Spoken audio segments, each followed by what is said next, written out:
அண்ணா IAS academy சாதனையாளர்களின் சங்கம். மாணவ நண்பர்கள் அனைவருக்கும் வணக்கம். நான் உங்கள் பொன்வேல் பாண்டியன், நடப்பு நிகழ்வுகள் ஆசிரியர். இன்றைய தினம் நவம்பர் 3ஆம் தேதிக்குரிய நடப்பு செய்திகளை டிஎன்பிஎஸ்சியோட புதிய பாடத்திட்டத்தின்படி நம்ம செய்தித்தாள்கள்ல நிறைய நியூஸ் எல்லாமே கலெக்ட் பண்ணி சமீப காலங்களில் எப்படியெல்லாம் கேள்வி கேட்கிறாங்களோ அதன் அடிப்படையில் நோட்ஸை கொடுத்துட்டு இருக்கோம். சரிங்களா? சப்ஜெக்ட், கரண்ட் அஃபேர்ஸ், ஸ்ட்ராட்டஜிக்கு 3 ஒன்னா சேர்த்து ஒரே இடத்துல தினந்தோறும் நம்ம வீடியோஸ் தொகுத்து வழங்கிட்டு இருக்கோம். அதனால எல்லா தினங்களும் ஒரு நாள் கூட மிஸ் பண்ணாம மொத்த வீடியோ ஃபுல்லா பாருங்க. நடுவுல சிறப்பாக சில போனஸ் கேள்விகளும் இறுதியாக சூப்பர் சிக்ஸ் கேள்விகளும் நிறைய கேட்டுட்டு இருக்கிறோம். இது தவிர இதுக்கு முன்னாடி என்னெல்லாம் நடத்திருக்கோமோ அதை எல்லாத்தையும் லிங்க் பண்ணி அப்பப்போ வாய்ப்பு கிடைக்கும் போது நம்ம ரிவிஷன் மாதிரி சொல்லிட்டு இருக்கோம். அதனால தினந்தோறும் நம்ம வீடியோ ஃபுல்லா பாருங்க. கண்டிப்பா அடுத்தடுத்து வர தேர்வுகளை வெற்றி பெறுவது உறுதி. ஆரம்பிக்கலாமா? இன்றைய தினத்திற்கான நடப்பு செய்திகள் நவம்பர் 3ஆம் தேதிக்குரியது. சரிங்களா? போட்டோ பாத்தீங்களா? ஹர்மன்பிரீத் சிங், ஸ்மிருதி மந்தனா, சரியா, தீப்தி சர்மா, ஷஃபாலி வர்மா. நேற்று நியூஸ் பேப்பர்ல படிச்சிருப்பீங்க. சரியா? கிரிக்கெட் பார்த்திருப்பீங்க. அதுல பயங்கர சாதனை படைச்சிருக்காங்க இந்திய மகளிர் அணி. இது தவிர அமர்த்தியா சென் அவர்களுக்கு இன்றைய தினம் பிறந்த நாள். இப்படி நிறைய செய்திகளை இன்றைய தினத்துல பார்க்க போறோம். சரிங்களா? பாருங்கம்மா, ஃபர்ஸ்ட் முக்கிய நபர்கள், இது முக்கிய தினங்கள்ல கூட சொல்லலாம். இன்றைய தினம் நவம்பர் 3ஆம் தேதி இந்தியாவின் புகழ்பெற்ற பொருளாதார மேதை அமர்த்தியா குமாரசன் அவர்களின் பிறந்த நாள். அதனால அவங்கள பத்தி லைட்டா ஒரு சின்ன எக்ஸாமுக்காக என்ன தேவை அது மட்டும் நம்ம லைட்டா பார்க்கலாம். பாருங்க, அமர்த்தியா குமாரசன் இவர் மேற்கு வங்காளத்தில் உள்ள சாந்தி நிகேதனில் நவம்பர் 3, 1933 அன்று பிறந்தார். சரியா? நவம்பர் 3, 1933. சரி, ஃபுல்லா 3 இருந்திருக்கு, கவனமா இருக்கும். ஓகேவா?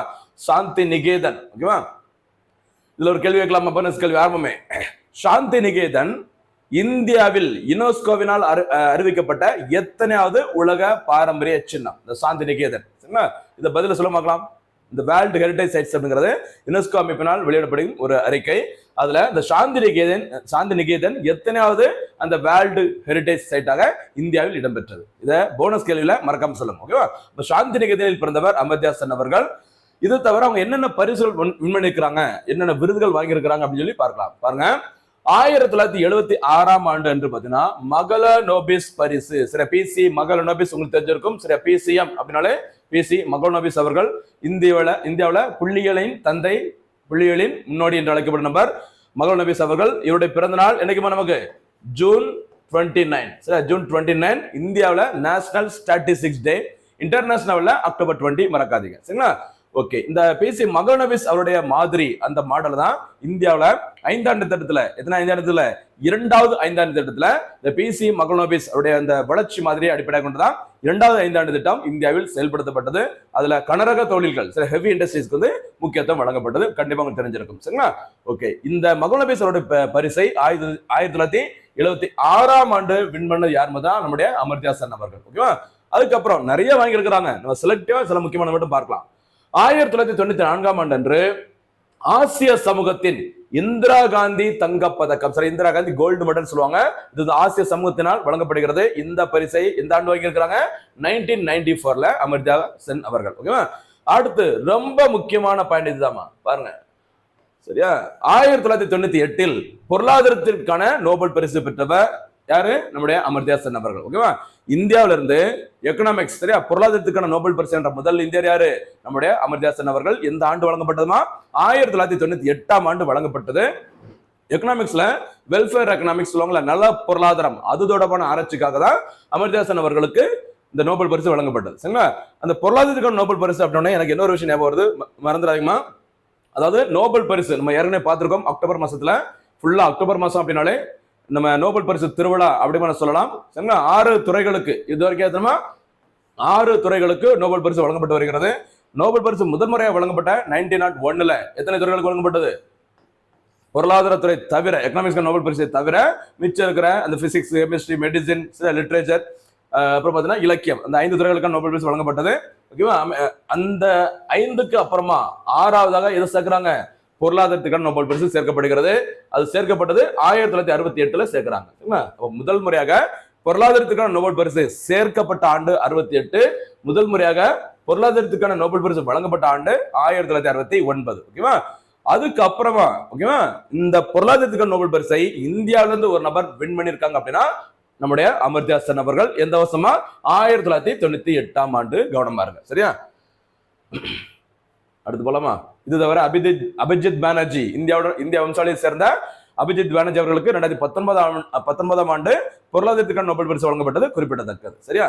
அடுத்து மேலும் அமர்த்தியா சென் அவர்களுக்கு 1999ஆம் ஆண்டில் இந்திய குடிமக்களுக்கு வழங்கப்படும் உயரிய விருதான பாரத் ரத்னா விருது வழங்கப்பட்டது. சரிங்களா? இன்னொரு முக்கியமான ஒரு ஐநா விருது வாங்கியிருக்கிறாங்க பாருங்க. யுனெஸ்கேப்பின், சரி, யுனெஸ்கோல யுனெஸ்கேப், சரியா, வாழ்நாள் சாதனையாளர் விருது, லைஃப் டைம் அச்சீவ்மெண்ட் அவார்டும் வாங்கியிருக்கிறாங்க அமர்த்தியா சென் அவர்கள். சரிங்களா? இந்த அமைப்பை பத்தி லைட்டா பாருங்கம்மா, நம்ம ஏற்கனவே பார்த்திருக்கோம்னு நினைக்கிறேன். யுனெஸ்கேப் அதோட விரிவாக்கம் கண்டிப்பா உங்களுக்கு தெரிஞ்சிருக்கும். வேணுமா? United Nation Economic and Social Council for Asia Pacific, Asia Pacific. ஓகேவா? இந்த யுனெஸ்கேப் அமைப்பு உருவாக்கப்பட்டது மார்ச் 28, 1947 உருவாக்கப்பட்டது. இதனுடைய தலைநகரம் எங்க இருக்கு? தாய்லாந்து நாட்டின் தலைநகரமான பாங்காங் நகரில் அமைந்துள்ளது. சரிங்களா? ரொம்ப முக்கியமான சாதனை மனிதன் அமர்த்தியா சென், மறக்காதீங்க. சரியா? அடுத்து விளையாட்டு செய்தி, ரொம்ப ரொம்ப முக்கியமான ஒரு சூப்பரான ஒரு ஸ்வீட்டான ஒரு நியூஸ் பாருங்க. இந்திய மகளிர் அணி உலக சாம்பியன். சரியா? 50 ஓவர்கள் கொண்ட அந்த ஒரு நாள் கிரிக்கெட் போட்டிக்கான அந்த 13வது மகளிர் உலகக்கோப்பை கிரிக்கெட் போட்டி, சரிங்களா, இந்தியா நடத்தினாங்க. அதுல மொத்தம் கலந்து கொண்ட அணிகளின் எண்ணிக்கை 8. சரியா? 8 அணிகள் கலந்து கொண்டது இந்தியா உட்பட. ஓகேவா? இடம், இந்த போட்டி நடைபெற்ற இடம், இறுதி போட்டி நடைபெற்ற நிறைய இடங்கள் நடைபெற்றது. இந்த உலகக்கோப்பை மகளிர் கிரிக்கெட் போட்டி 2025ஆம் ஆண்டிற்கான போட்டியானது அவருடைய ஃபைனல் மேட்ச் நடைபெற்ற இடம் நவி மும்பை. மும்பை கிடையாது, நவி மும்பை. சரியா? மும்பையில பாத்தீங்கன்னா, மும்பை அது நம்ம இங்க பாக்குறது நவி மும்பை. மும்பையில பாத்தீங்கன்னா இருக்கிற அந்த கிரிக்கெட் ஸ்டேடியத்தின் பேரு வான்கடே ஸ்டேடியம். சரியா? வான்கடே கிரிக்கெட் மைதானம். இந்த வான்கடே கிரிக்கெட் மைதானத்துல MS தோனி தலைமையிலான இந்தியா ஆடவர் கிரிக்கெட் அணியானது ஒரு நாள் கிரிக்கெட் போட்டியில 2011ஆம் ஆண்டு சாம்பியன் பட்டம் வென்றாங்க. அந்த சாம்பியன் பட்டம் வென்ற இடம் மும்பை, கிரிக்கெட் மைதானத்தின் பெயர் வான்கடே.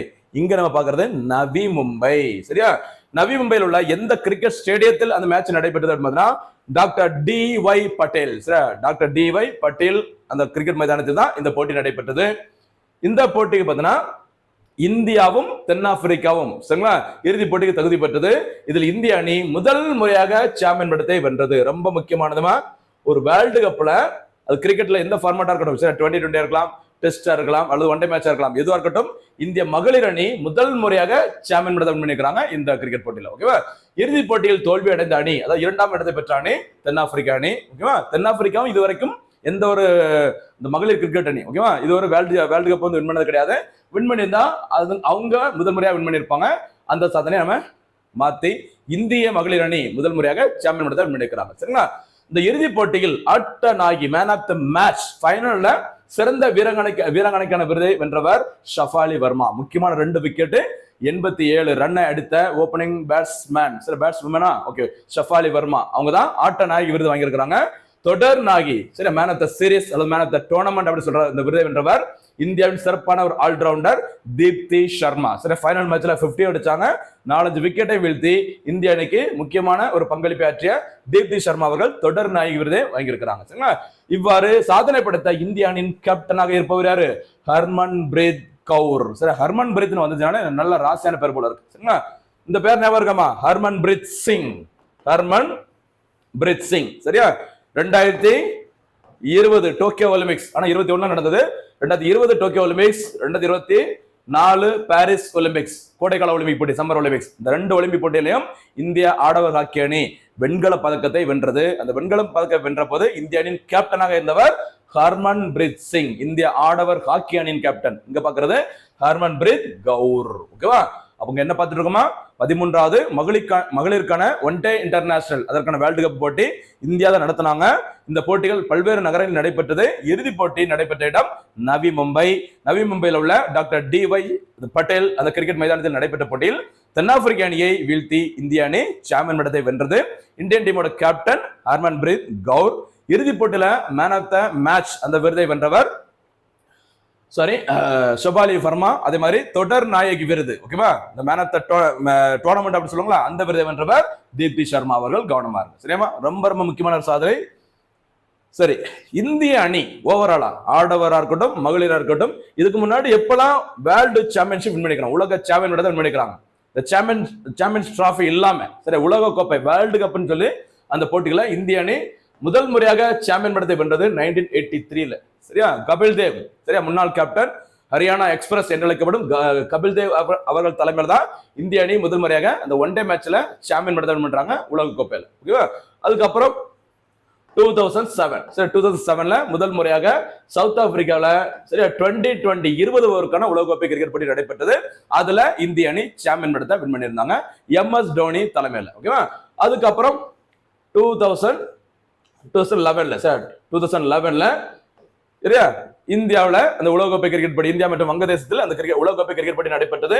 அந்த போட்டியில் சரியா இந்திய அணி இலங்கை அணியை வீழ்த்தி ODI ஒன் டே இன்டர்நேஷனல் அந்த போட்டியில சாம்பியன் பட்டத்தை வின் பண்றாங்க. சரிங்களா? அதுக்கு அடுத்து வேற எப்ப நம்ம வின் பண்ணியிருக்கிறோம்? 2024ஆம் ஆண்டு அகைன் எதுல? T20ல. சரிங்களா? 2023 ஒன் டே மேட்ச்ல இறுதி போட்டியில ஆஸ்திரேலியாவிடம் இந்திய அணி தோல்வியை தழுவியது ஆடவர் கிரிக்கெட் அணி. 2024ஆம் ஆண்டு வெஸ்ட் இண்டீஸ் சரியா மேற்கிந்திய தீவுகள் மற்றும் அமெரிக்காவில் நடைபெற்ற அந்த 2024ஆம் ஆண்டிற்கான 2020 உலகக்கோப்பையில ரோஹித் சர்மா அவர்கள் தலைமையிலான இந்திய அணி சாம்பியன் பட்டத்தை வின் பண்ணது. விராட் கோலியோட ஷாட்லாம் மறக்க முடியாதுன்னு நினைக்கிறேன் பாகிஸ்தானுக்கு எதிராக. சரியா? அதுக்கு அடுத்து தற்போது 2025ஆம் ஆண்டு சரியா மகளிர் சாதனை படைச்சிருக்கிறாங்க. ஒரு நாள் கிரிக்கெட் போட்டிக்கான அந்த உலகக்கோப்பை போட்டியில இந்திய மகளிர் அணி முதல் முறையாக சாம்பியன் பட்டத்தை வின் பண்ணிருக்கிறாங்க. யார் கேப்டன்? ஹர்மன்பிரீத் கௌர். சரிங்களா? இப்படி கூட கேட்கலாம், எந்த ஆண்டு எப்போ இந்திய அணி எந்த போட்டியில சாம்பியன் பட்டத்தை வின் பண்ணாங்க, யார் கேப்டன், இறுதி போட்டியில யார் மேன் ஆஃப் தி மேட்ச் வாங்கினாங்க, அப்படி கூட கேட்கலாம். கொஞ்சம் கவனமா இருங்க. சரியாமா? அடுத்ததாக இந்திய அணி என்னும் அந்த டெஸ்ட் வேர்ல்டு டெஸ்ட் சாம்பியன்ஷிப்ல தான் இன்னும் நம்ம என்னது அந்த கோப்பையை வெல்லவில்லை. சரிங்களா? டெஸ்ட் போட்டியிலும் வேர்ல்டு சாம்பியன்ஷிப் நடந்துட்டு இருக்குது. முதல் 2 வேர்ல்டு டெஸ்ட் சாம்பியன்ஷிப்லையும் பார்த்தீங்கன்னா இந்திய அணி இறுதி போட்டிக்கு முன்னேறியது. நியூசிலாந்து மற்றும் ஆஸ்திரேலியா அணியிடம் இந்திய அணி தோல்வியை தழுவியது. ஓகேவா? இன்னும் அந்த ஒண்ணு தான் நம்ம உலக சாம்பியன் பட்டத்தை வின் பண்ணல. எதுல? டெஸ்ட் மேட்ச்ல பார்க்கலாம். சீக்கிரம் வின் பண்ணுவாங்க. அடுத்து இன்னொரு முக்கியமான ஒரு விளையாட்டு செய்தி பாருங்க. சென்னை ஓபன் மகளிர் டென்னிஸ் சரியா ஒற்றையர் மற்றும் இரட்டையர் பிரிவில் இந்தோனேஷியாவின் ஜெனிஸ் ஜென் சாம்பியன் பட்டத்தை வின் பண்ணிருக்கிறாங்க. சரியா?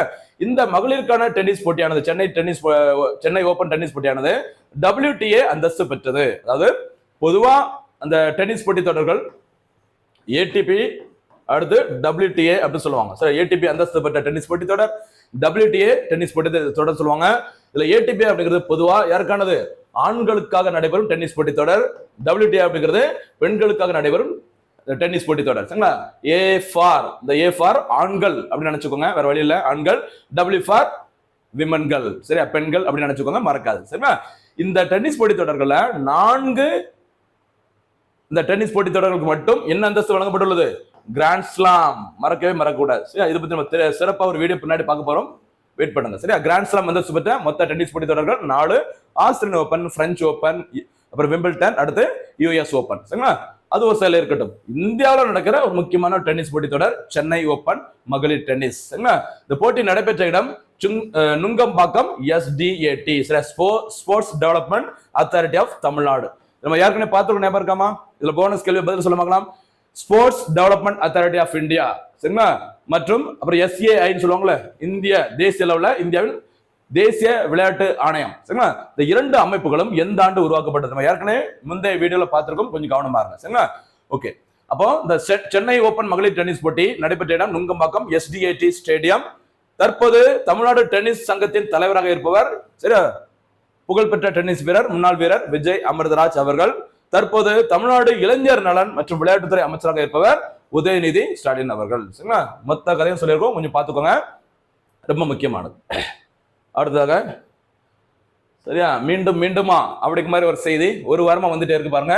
வெற்றிகரமாக விண்ணில் பாய்ந்தது பாகுபலி வெற்றிகரமாக பாய்ந்திருக்கு. சரி, பாகுபலி 1, பாகுபலி 2, இங்க வந்து பாகுபலி 3 கூட வச்சுக்கோங்க.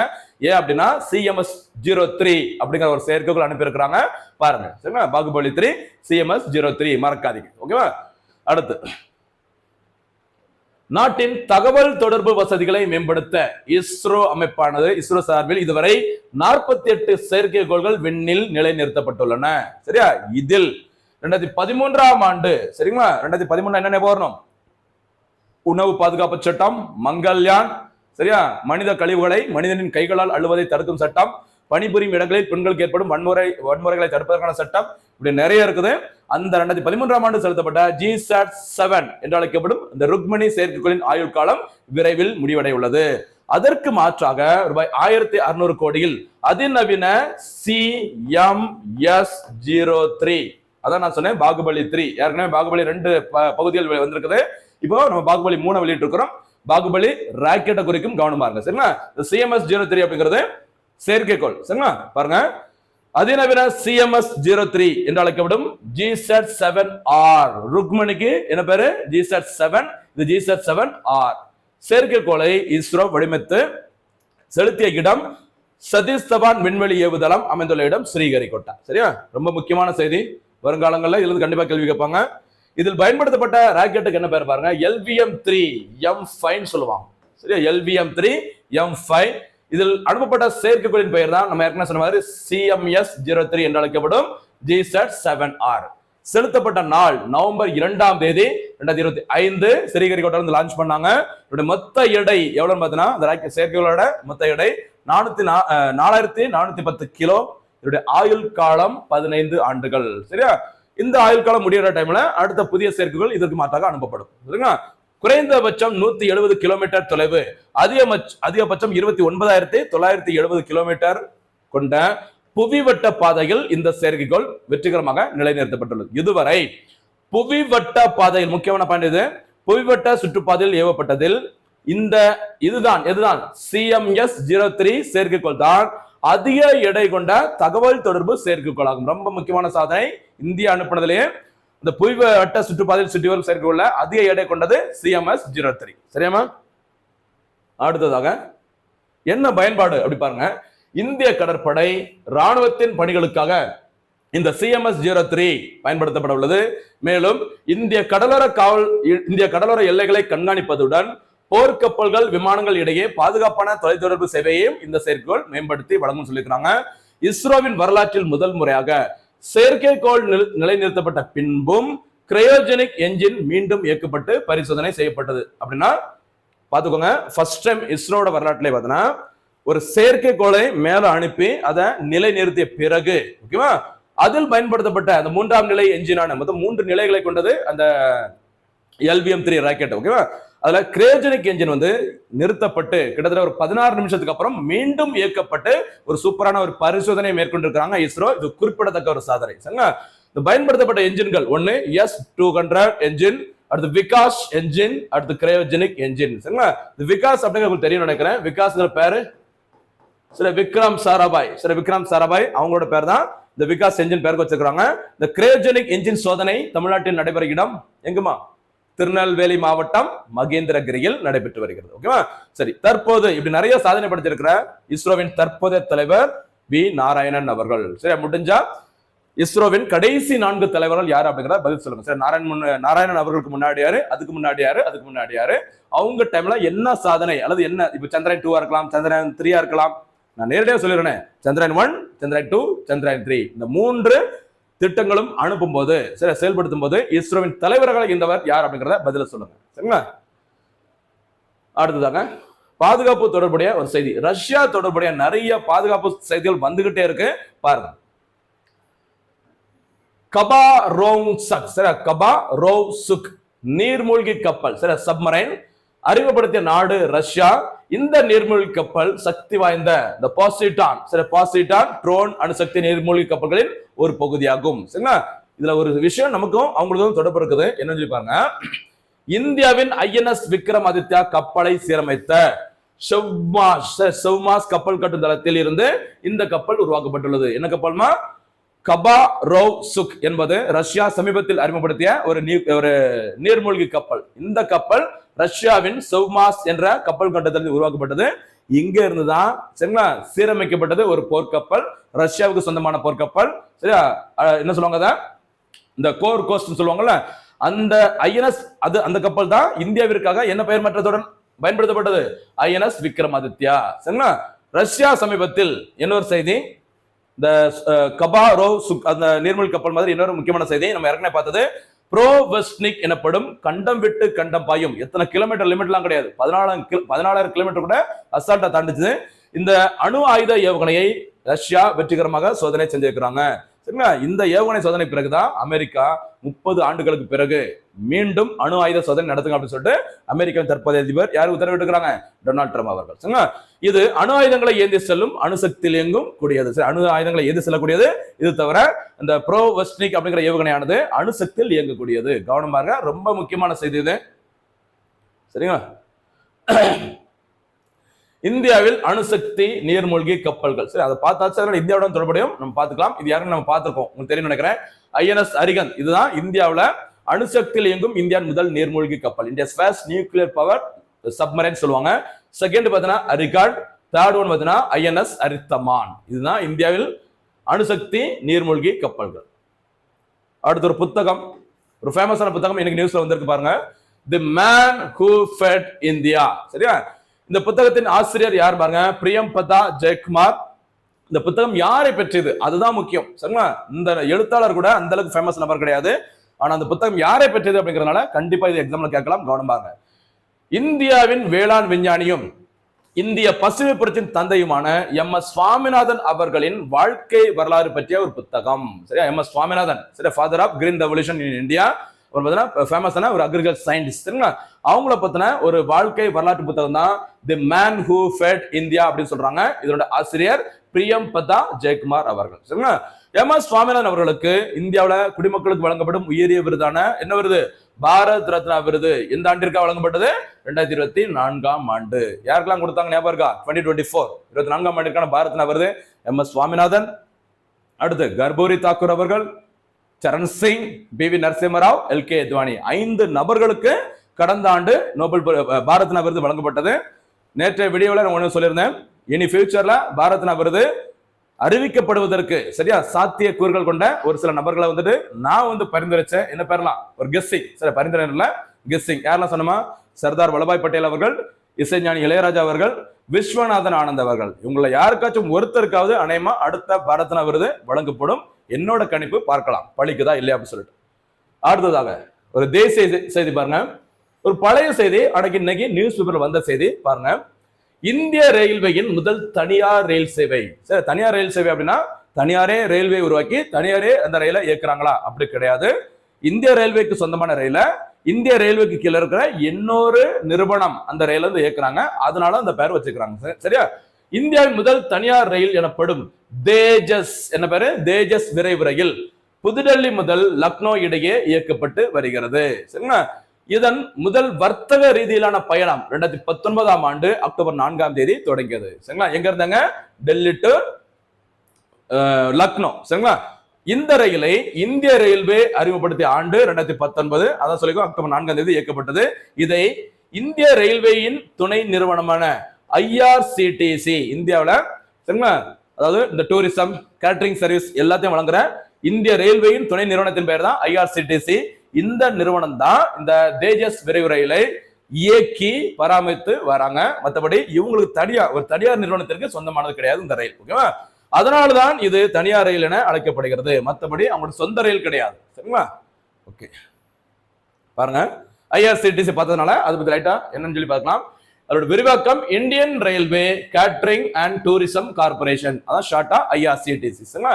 இந்தியாவில் பார்த்தீங்கன்னா ட்ரெயின்ல போகும்போது நமக்கு போடுற சாப்பாடு சம்பந்தப்பட்டது, சரியா, சுற்றுலா துறைக்கான சிறப்பு ரயில்கள், ஓகேவா, இது எல்லாமே யார் தான் இதை அறிக்கை வெளியிடுவாங்க? ஐஆர்சிடிசி. சரிங்களா? இந்த ஐஆர்சிடிசி உருவாக்கப்பட்ட நாள் செப்டம்பர் 27, 1999 இந்த ஐஆர்சிடிசி அமைப்பு உருவாக்கப்பட்டுள்ளது. சரிங்களா? அடுத்து இதை உருவாக்கியது இந்திய அரசாங்கம். சரியா? By the Government of India. இதோட தலைமையிடம் எங்க இருக்கான்னு பார்த்தீங்கன்னா புதுடெல்லியில் அமைந்துள்ளது. சரியா? புதுடெல்லியில் அமைந்துள்ளது. ஓகேவா? இந்திய மத்திய ரயில்வே அமைச்சகத்தின் கீழ் செயல்படுகிறது. சரி, operated under the administrative control of the Ministry of Railways. சரிங்களா? ஓகே, தற்போது இந்த ஐஆர்சிடிசி அமைப்பின் தலைவர் மற்றும் மேனேஜிங் டைரக்டராக இருப்பவர் எஸ்.கே. ஜெயின் என்று அழைக்கப்படும் சஞ்சய் குமார் ஜெயின் அவர்கள். மறக்காதீங்க. சரிங்களா? நம்ம பார்க்கிறோம் நடப்பு செய்தி, அதோட பேக்ரவுண்ட் எல்லாமே பார்க்கிறோம். அதே மாதிரி இன்னொரு முக்கியமான ஒரு செய்தி, இன்னைக்கு ஒரு பெரிய நியூஸ் பேப்பர்ல எடிட்டோரியல் பேஜ்ல வந்த செய்தி, அதுல இருந்து எடுத்து நம்ம கொடுத்துருக்கோம் பாருங்க. இந்தியாவில் வங்கிகள் தேசியமயமாக்கல் மற்றும் ஒருங்கிணைப்பு. சரி, இந்தியாவில் எப்பெல்லாம் அந்த வங்கிகள் ஒருங்கிணைக்கப்பட்டது, பெரிய வங்கிகளிடம் சிறிய வங்கிகள் ஒருங்கிணைக்கப்பட்டது, அதாவது இணைக்கப்பட்டது, மெர்ஜ் பண்ணாங்க. அதுக்கப்புறம் எப்போ தேசியமயமாக்கப்பட்டது அப்படின்னு ஷார்ட்டா சின்ன நோட்ஸ் பாருங்க, நியூஸ் பேப்பர்ல வந்தது. எக்கனாமிக்ஸ் பார்க்கும்போது டீட்டெயிலா பார்க்கலாம். சரிங்களா? 1969ஆம் ஆண்டு இந்தியாவில் யார் பிரதமர்? இந்திரா காந்தி அம்மையார் அவர்கள். இந்திரா காந்தி அம்மையார் அவர்கள் இந்தியாவின் பிரதமராக இருந்தபோது 1969ஆம் ஆண்டு அன்று ஒரே நேரத்தில் 14 தனியார் வங்கிகள் தேசியமயமாக்கப்பட்டது. ஒரே நேரத்துல அதிகபட்ச எண்ணிக்கையில் வங்கிகள் தேசியமயமாக்கப்பட்டது அப்படின்னா 1969. எந்த டைம்ல எத்தனை வங்கிகள்மா? 14 வங்கிகள். மறக்க கூடாது. எந்த வருஷம்? 1969. அந்த இடத்த வந்தவொடனே தெரியும் நம்ம வீடியோ பாக்குறவங்களுக்கு 69 என்ன வரணும் சொல்ல பார்க்கலாம். இப்ப கொஞ்சம் முன்னாடி பார்த்தா இஸ்ரோ உருவாக்கப்பட்டது. வாய்ப்பு கிடைக்கும்போது விஷயம் பண்ணுங்கம்மா, மெதுவா போகலாம். சூப்பரா. இஸ்ரோ உருவாக்கம் ஆகஸ்ட் 15, 1969. இந்தியன் கரன்சி நோட்ல ஃபர்ஸ்ட் டைம் காந்திஜியோட செல்ஃபி போட்டோ இடம்பெற்றது 1969. வேற இப்ப இருக்கிற நம்ம தமிழ்நாடுங்கிற பேரு முறைப்படி அபிஷியலா ரீநேம் பண்ணது ஜனவரி 14, 1969. வேறமா நிறைய இருக்குது, இப்படி போய்கிட்டே இருக்கும் 1969 அப்படின்னா. ஓகேவா? அதே மாதிரி பொருளாதாரத்திற்கான நோபல் பரிசு முதல் முறையாக வழங்கப்பட்டதும் 1969. போய்கிட்டே இருக்கும், கொஞ்சம் கவனமா இருக்கும். வாய்ப்பு கிடைக்கும் போதெல்லாம் ரிவிஷன் பண்ணுங்க. அடுத்து 69க்கு அடுத்து 1980ஆம் ஆண்டு மேலும் 6 வங்கிகள் தேசியமயமாக்கப்பட்டது. சரிங்களா? ஓகே. அடுத்து இதுல என்ன ஒண்ணு இருக்கும்? 1993 சரி 1993ல பார்த்தீங்கன்னா பஞ்சாப் தேசிய வங்கி. சரி, பஞ்சாப் தேசிய வங்கி. ஓகேவா? இந்த வங்கியுடன் நியூ பேங்க் ஆஃப் இந்தியா, சரியா, நியூ பேங்க் ஆஃப் இந்தியா இணைக்கப்பட்டது, குறிப்பிடத்தக்கது. ஓகேவா? அடுத்து ரொம்ப முக்கியமானது மட்டும் பார்க்கிறோம். அடுத்து 2017ஆம் ஆண்டு, சரியா, ஸ்டேட் பேங்க் ஆஃப் இந்தியாவுடன் SBI வங்கியுடன் அதன் 7 துணை வங்கிகள் இணைக்கப்பட்டது. சரியா? எப்போ SBI வங்கியுடன் அதனுடைய துணை வங்கிகள் இணைக்கப்பட்ட வருஷம் 2017. அதே மாதிரி 2020 ஏப்ரல்ல பஞ்சாப் நேஷனல் வங்கி, யூனியன் வங்கி, இந்தியன் வங்கி, கனரா வங்கி, இதெல்லாம் கொஞ்சம் பெரிய வங்கிகள். இந்த பெரிய வங்கிகளுடன் ஒரு 6 சிறிய வங்கிகள் இணைக்கப்பட்டது. சரிங்களா? இதன் மூலம் பொதுத்துறை வங்கிகளின் எண்ணிக்கை 27 இருந்து எத்தனையாக 12ஆக குறைக்கப்பட்டது. இதுதான் அப்ப தற்போது இந்தியாவில் தேசியமயமாக்கப்பட்ட பொதுத்துறை நிறுவன வங்கிகள் எண்ணிக்கை மொத்தம் எவ்வளவு இருக்குது? 12. மறக்காதீங்க. சரிங்களா? ஓகே. அடுத்து ஏப்ரல் 2025ல 10 மாநிலங்கள் மற்றும் ஒரு யூனியன் பிரதேசத்தில் உள்ள 26 பிராந்திய கிராம வங்கிகள் RRBகள் ஒருங்கிணைக்கப்பட்டுள்ளன. இது ஒரு முக்கியமான செய்தி, கவனமா இருங்க. இதுதான் சமீபத்திய செய்தியில் இடம்பெற்ற வங்கிகள் ஒருங்கிணைப்பு மற்றும் தேசியமயமாக்கப்பட்ட வங்கிகள். சரிங்களா? போக போக என்னென்ன தேசியமயமாக்கப்பட்ட வங்கிகள் இருக்குது, அதோட ஹெட் குவார்டர்ஸ் எங்க இருக்கு, எப்போ உருவாக்கப்பட்டது அப்படிங்கிறத பார்க்கலாம். ஓகேவா?